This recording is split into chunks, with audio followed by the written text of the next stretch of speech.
الجزء اللي جاي دلوقتي إن أنا إزاي أعمل باقة وإن أنا أضيف الباقة دي عندي على السيستم بالتسعير بتاعي أنا الشخصي بكل التفاصيل دي كلها. فبالتالي وأنا باجي أختار الباقة وأنا بعمل create subscription للكلاينت إن أنا بضيفه، فبالتالي تظهر قدامي وأختار كل حاجة.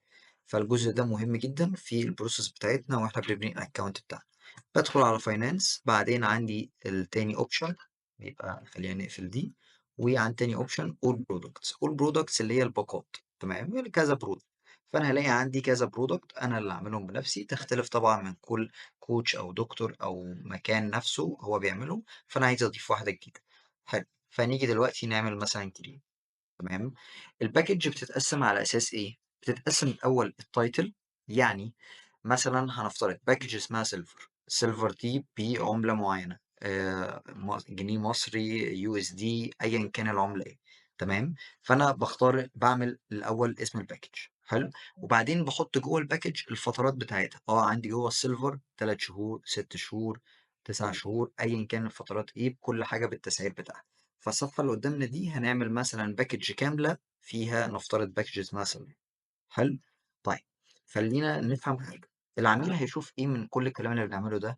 هيشوف خد فترة قد ايه، 3 شهور، دفع قد ايه للكوتش المسؤول عن كده، وبدأت امتى وتخلص امتى. فبالتالي الاسم والمسميات وكل ده ما هو إلا عملية تنظيمية لشغلك، انت تقدر تبقى فاهم وتوزع العميل ده خد انهي باكج وهكذا.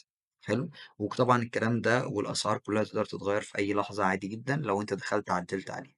فتعالى إني بتشتغل عليه. أنا هضيف باكج اسمها مثلا سيلفر بي، وهسميها كمان عشان أبقى أنا عارف اي جي بي بالجنيه المصري. حلو. تمام. الجزء اللي بعد كده التشيك انز. طيب، هنوصل طبعا كمان شوية للتشيك انز ازاي ان انا اعملها وهكذا، بس خلينا برضو نفهم. هنا بيقول لي ايه؟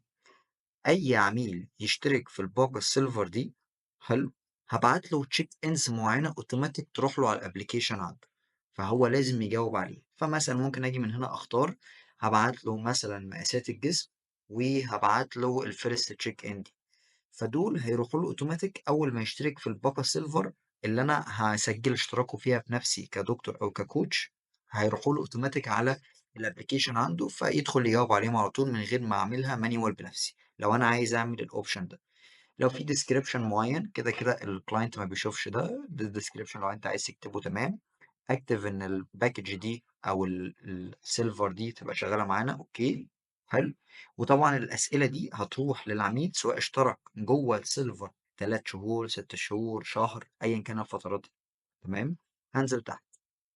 لو انا عايز اخليها لستوك كوانتيتي معينه، يعني مثلا لو جيت هنا علمت صح، اول 20 بس هو المتاح ياخدوا الباكج دي، او اول 25 ايا كان.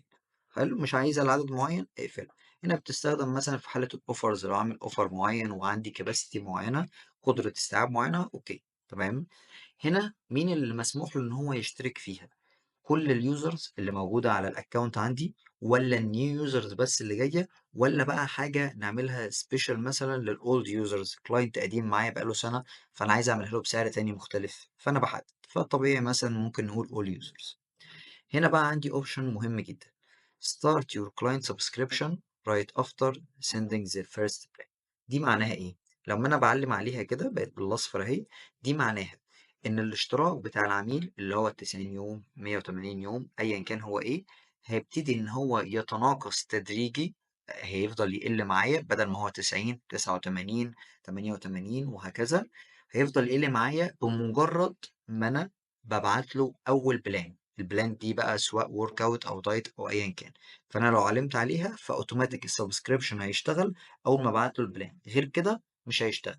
هيفضل مثلا 90 يوم بتاعته زي ما هي لحد ما انا ببعت له البلان بتاعته لو انا علمت عليه. في حالة ان انا ما علمتش عليها، فهو لازم ان انا احط ستارت ديت بنفسي مانيوال، انا احطه ككوتش او كدكتور ابتدي احطه بنفسي. تمام. فانا مثلا هخليها متى. بعدين نبتدي بقى نحط الفترات بتاعتنا. طيب، أول برايس أو اللي هي أول مجموعة، هحدد العملة إيه بالجنيه المصري، بسيرش عليها اي جي بي. تمام. طيب، إيه تاني؟ بختار طبعا العملة على حسب الدولة، يعني مش هتفرق في حاجة. هنا اسم الفترة فعليا ده اللي هيظهر قدامك أنت وللعميل. فمثلا هقول نفترض إن هي 3 شهور. حلو. طيب، سعرها إيه؟ السعر ده اعتبره إن هو السعر before قبل الخصم وكل حاجة، فهنفترض إن سعرها مثلًا 2000 جنيه. تمام؟ طيب هنا الفترة أنت عايزه يعِد قد إيه فعليًا؟ بيعِد باليوم والّا بالmonths والّا بالyear؟ عايز أعِد مثلًا بالmonths وهاعِد له 3 شهور، ده كده السيستم هيعِد 3 شهور، لإن فعلًا أنا سميتها 3 شهور. تمام؟ عايز أخلّيها بالأيام، أوكي، بالضبط تبقى 90 يوم بالضبط، براحتي، أنا باحدد ده.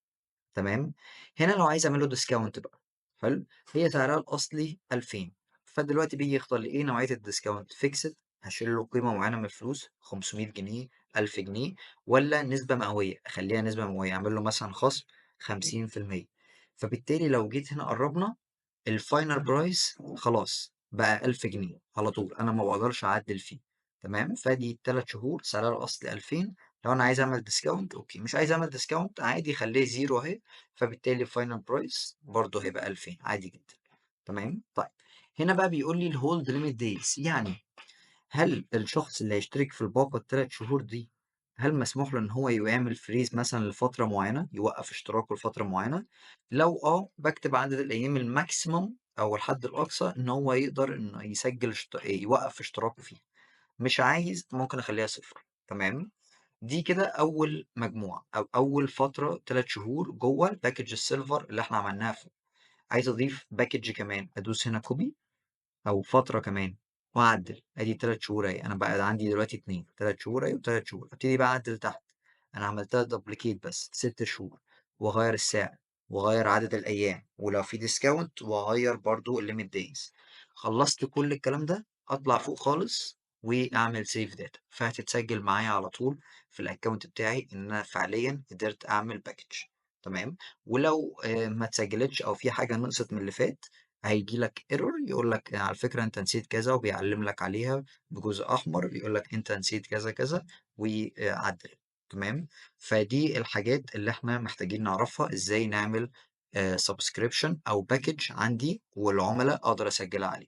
تمام، ده كده الجزء بتاع الproduct أو الباقات بتاعتي اللي أنا باضيفها عندي في الaccount بتاعي الشخصي.